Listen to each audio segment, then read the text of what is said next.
Thank you. Now I call on stage the moderator of our next session, Dr. Chaya Bangera. Yes, friends, our teen sons and daughters are still kids to us. So naturally we forget sometimes that they go through struggles that get so similar to the struggles we adults experience. Tejal, tell me, what was life for you as a stranger? It had to be a little bit of a roller coaster ride, I'm sure. Yeah, so mine was completely casual, sir, I would say, because I'm still a teen and I'll remain a teen. Well, young adults today are more into pressure, I think, and what they are more in pressure as we are young and we don't have that pressure. See, cause for that right now for the teenagers is the stress. We all know what is secondary hypertension. Secondary hypertension is high blood pressure caused by another condition or disease. Conditions that may cause secondary hypertension include kidney disease, adrenal disease, thyroid problems and obstructive sleep apnea. My question to the audience right now is, what is the common cause of secondary hypertension in adults? Sorry? Sorry, no. Spouse. Sir, where's your spouse right now? Cause of secondary hypertension in adults? No, it's part of it. Stress, of course, it is there. But what is the technical cause?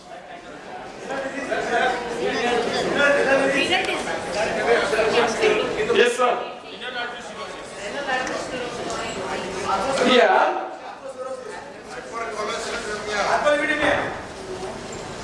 Obesity. Sorry? Pseudo hypertension. It's a hint that, it's a hormone, right, sir? Yes. Hypertension is the hormone which causes. Causing what? Sir, that's the answer. Please, yes. Yes, sir. Can we come here? Please come ahead. Aldosteronism. Aldosteronism is the most common secondary cause of hypertension, and the recommended initial diagnostic test is an aldosterone-renin ratio. So, aldosteronism is the most common cause of secondary hypertension. A big round of applause for you, sir. I would request Dr. Nitin Divete and Dr. Sanjay Trivedi, sir, to hand over the BMP prize.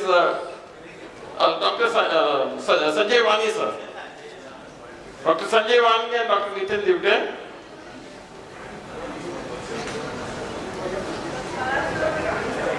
Congratulations, sir. Round of applause.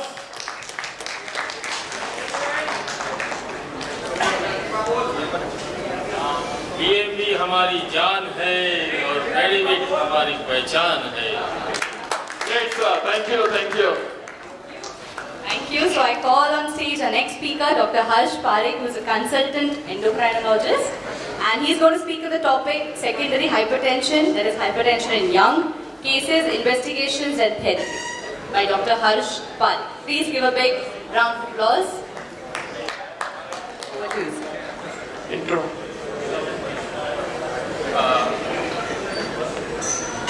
Good afternoon, everyone.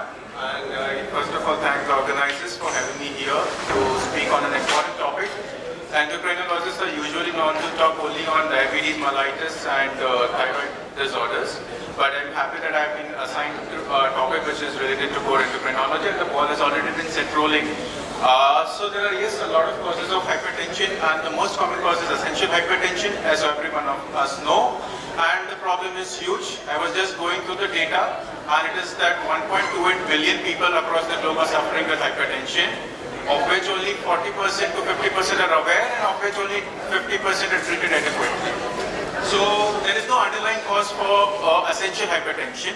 And as sir has already pointed out, secondary hypertension is something which is responsible to 10 to 15% of the causes, and there is an underlying treatable cause for it. So if we treat that cause, probably the hypertension might get reversed. Our colleagues, Dr. Rahul and Dr. Tejal, they have already spoken on obstructive sleep apnea, so we are not obviously going to cover it. And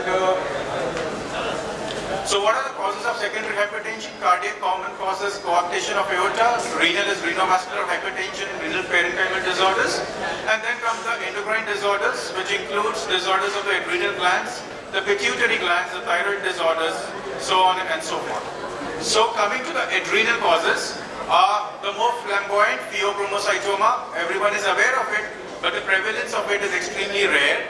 And coming to the unexplored or underestimated disease, which is primary hyperaldosteronism, and I'll be discussing on these two in much depth because this is something which we need to know.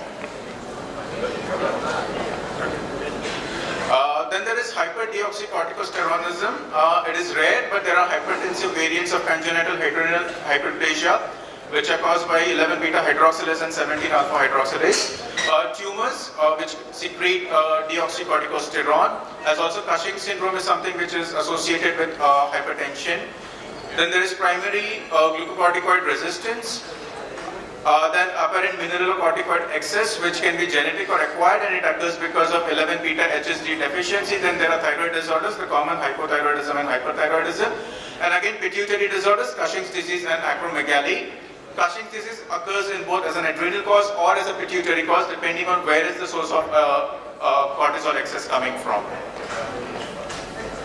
So, coming to the adrenal gland. So, if there are the three layers of the adrenal gland, the medulla and the cortex, as every one of you know. So, if there is zona glomerulosa hyperfunction, it can cause mineralocorticoid excess, and that is going to be one of our topic of interest.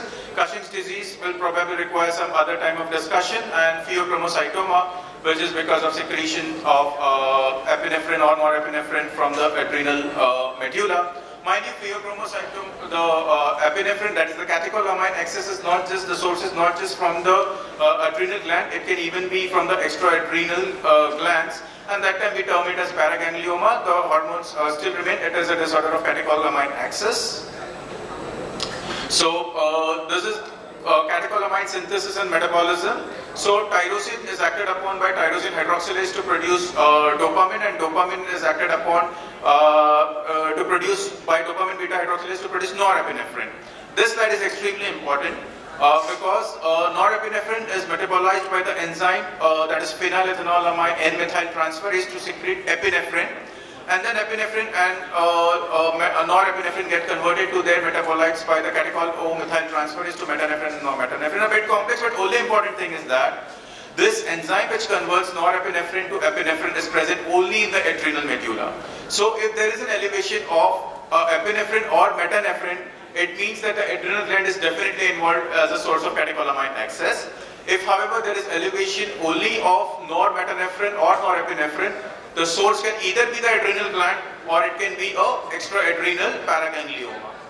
And ultimately they are metabolized to VMA, but we don't use it much in the diagnosis of pheochromocytoma. So pheochromocytoma, it can be adrenal or extraadrenal. 0.1% of cases or even less. However, it is nicknamed as a 10% tumor.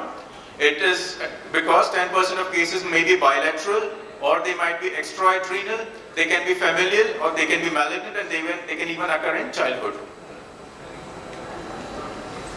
So, coming to the symptoms, so during the typical attack, the patient might have a triad of headache, sweating and palpitations, and this is the typical triad of pheochromocytoma. There can even be chest pain, abdominal discomfort, nausea, vomiting, and in between the attacks, the patient might have sweating, cold hands and feet, weight loss and constipation. See, basically what happens is that there is a number of differential diagnoses for this condition. So many a times a patient can come to you with the symptoms, but all these are not actually pheochromocytomas or paragangliomas. And the signs are hypertension, orthostatic hypotension and tachycardia. So we have to take blood pressures even after asking our patient to stand for 3 minutes, and so we have to take that. So the thing is, a basic, people have been discussing on neural, I'm just asking you to take a simple blood pressure. Blood pressure elevation in the young signifies, and please don't restrict yourself to serum creatinine and urine routine microscopy and maybe a 2D echo. If you are not finding something else, always look for endocrine causes. They are very much there. Only thing is they are not diagnosed. Maybe the reasons being available is that the lab testing facilities are not there, or maybe they are expensive. But the thing is that at least there has to be an index of suspicion, because if you are not going to suspect, we are definitely going to mess out these cases, and then they are going to present to you with end organ damages. The patients might have strokes, the patient might have intracranial bleeds, the patient might have myocardial infarction, the patient might develop with renal failure.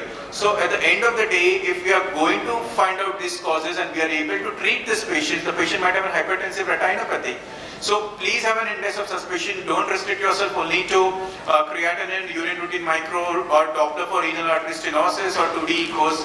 Also suspect endocrine causes. And the thing is, we have to screen these patients. Surrogate markers are very poor. We'll be discussing about the role of potassium when we discuss primary hyperaldosteronism. Okay. So familial forms of pheochromocytoma are MEN 2A and MEN 2B, taught to us right from our MBBS days to entrance exams, then even in medicine when we speak, questions and answers are asked, but these are rare conditions. Von Hippel-Lindau disease, neurocutaneous syndromes, and there are mutations in the succinate dehydrogenase enzymes, and there is a TEM127 mutation.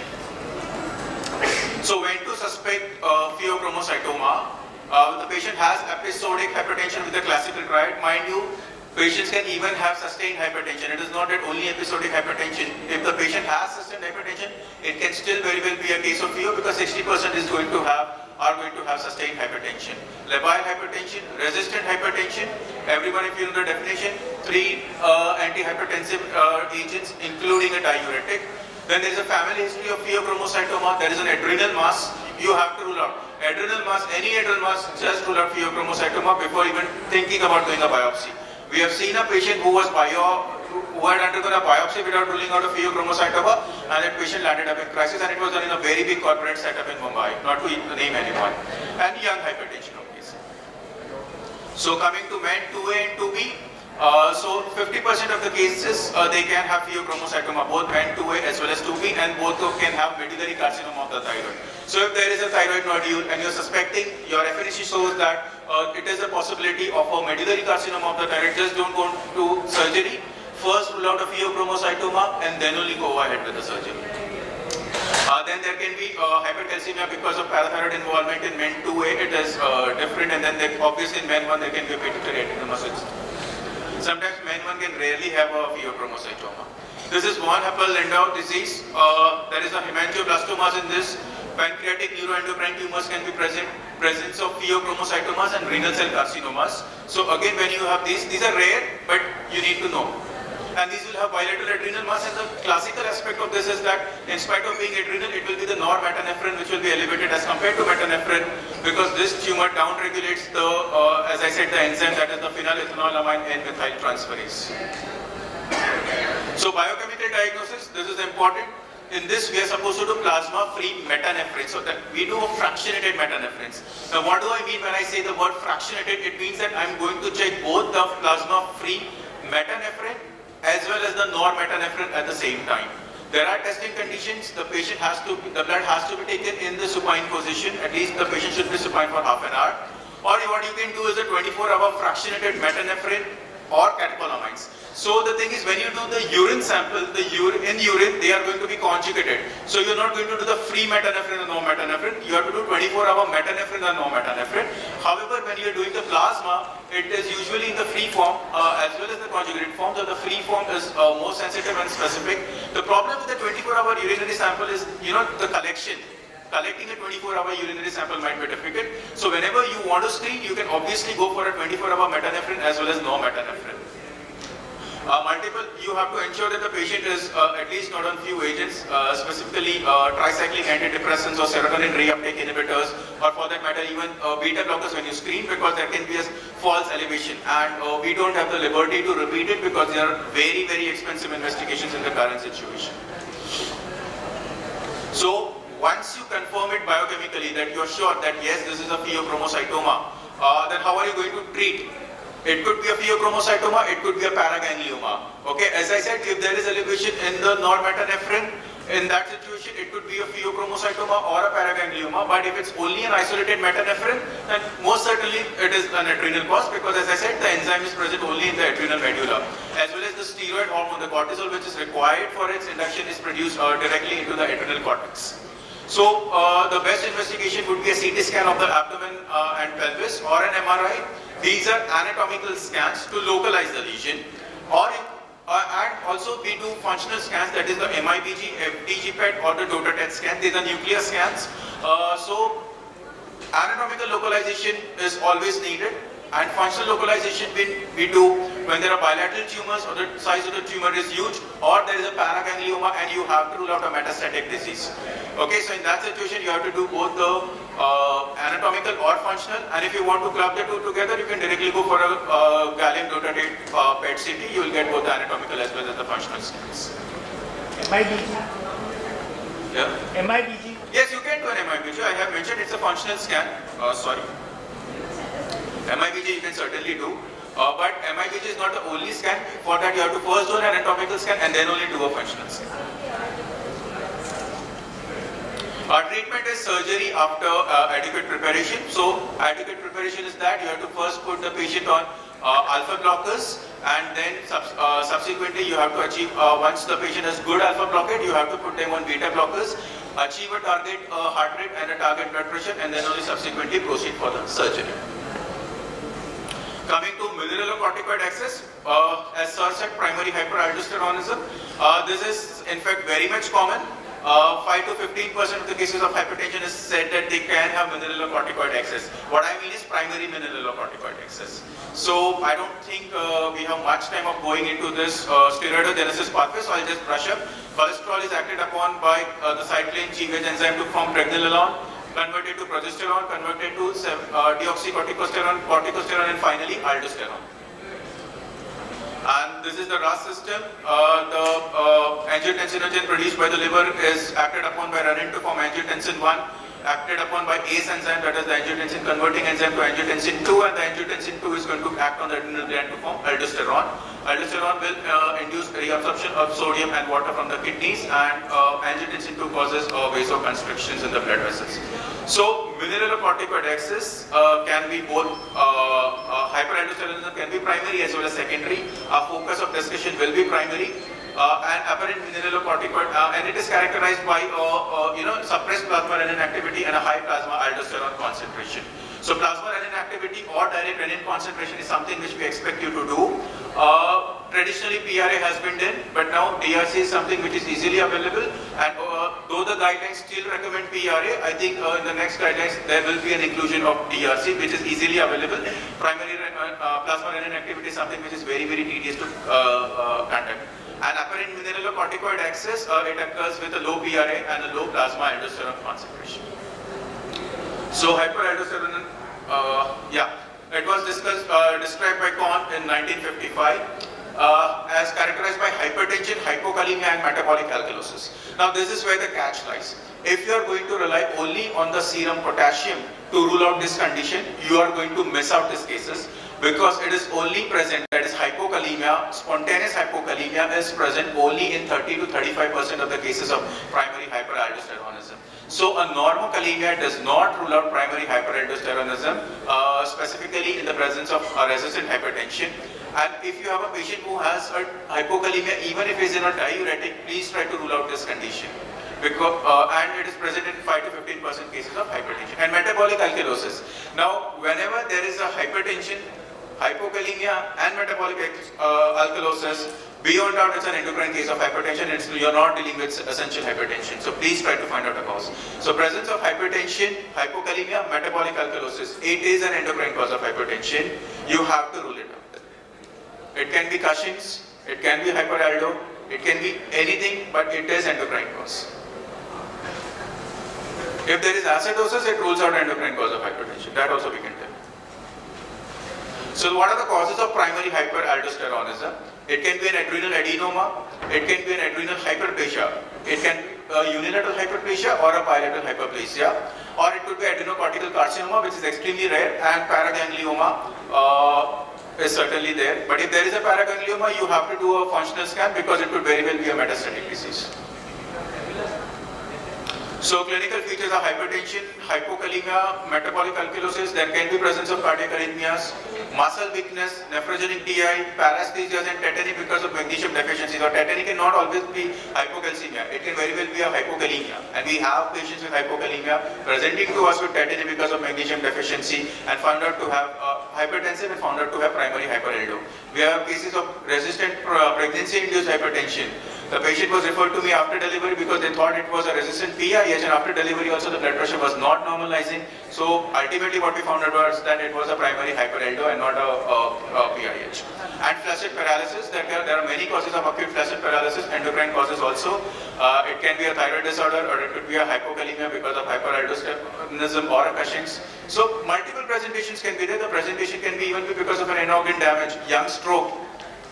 It can be you have to work it out. You cannot just simply say it's an infarct or an ICH, give them whatever treatment you want. You have to find out the cause specifically in the young. Why?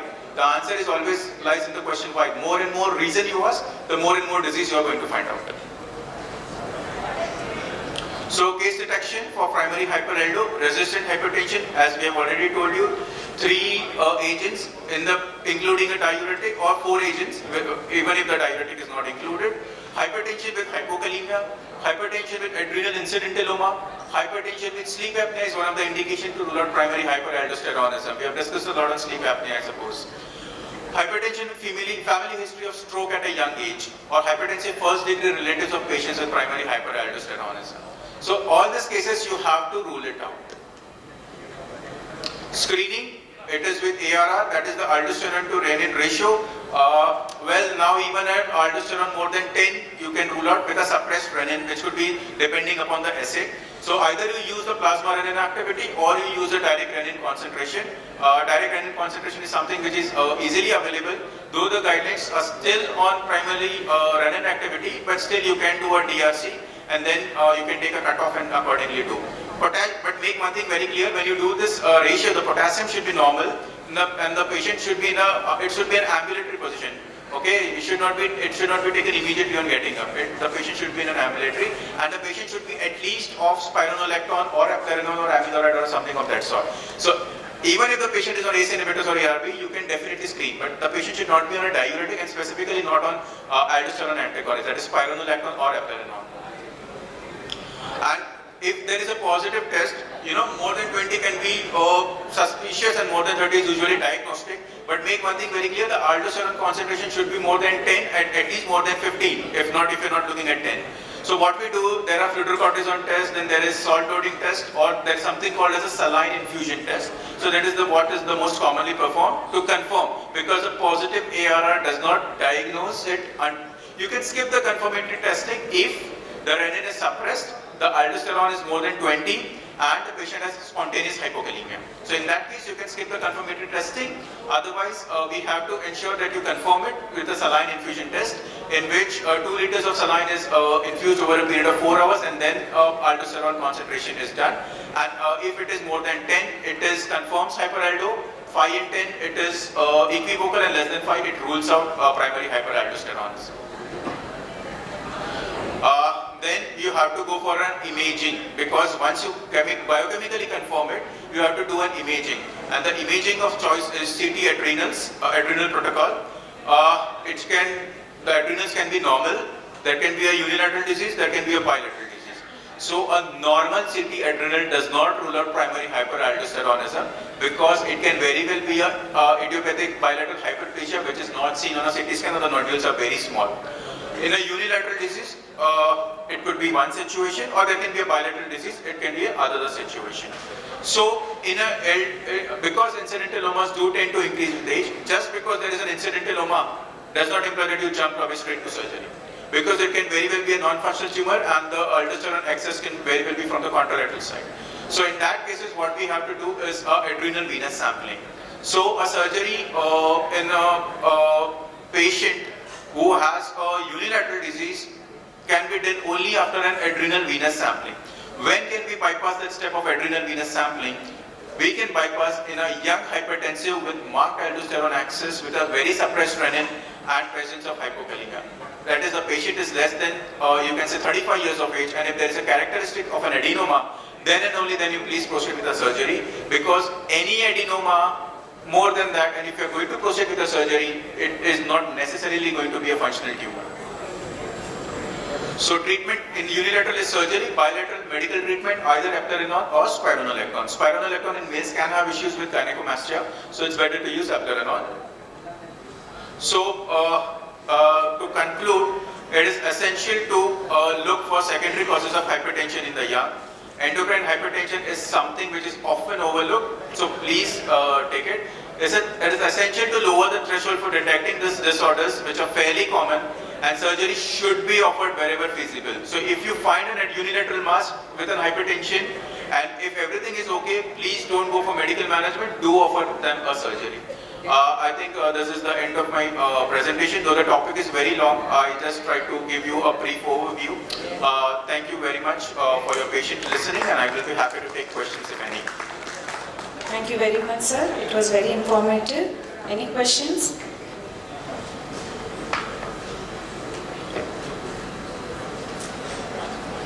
PET scanning can be the gold standard for the activity. Yeah, we can definitely do an FDG PET, or what you can do is a gallium dotatate PET CT. So they say usually a biopsy for the pheochromocytoma is a very dangerous affair. No, we don't offer a biopsy. So if pheochromocytoma is performed, there is no indication for a biopsy. So if biochemically it's a pheochromocytoma, you cannot just, you have to remove it. We remove it directly without any. No, you have to investigate where exactly is the source of the access. Once you arrive at a proper diagnosis that this is a unilateral disease or a bilateral disease or it's a paraganglioma, depending on it, after adequate alpha and beta blockade, after adequate preparation, we have to operate this patient. So one last question. If it's bilateral, adrenal tumor, and you are removing the adrenals, how do you supplement it then? By Then in that oral situation, corticosteroids. then you have to give them lifelong supplementation. Lifelong. Yes. You have no other choice. And if there is something who can remove our adrenal sparing surgery, then it's a different, but it's very But difficult. it's a very risky surgery. Yes. Any questions? Great. A big round of applause for Dr. Parekh. I request our moderator, Dr. Chha Mangera, to felicitate our speaker, Dr. Harsh.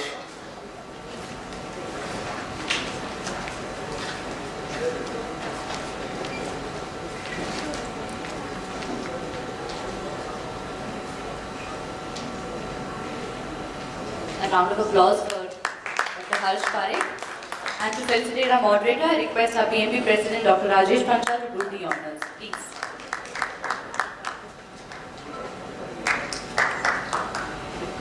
Thank you, sir. Thank you.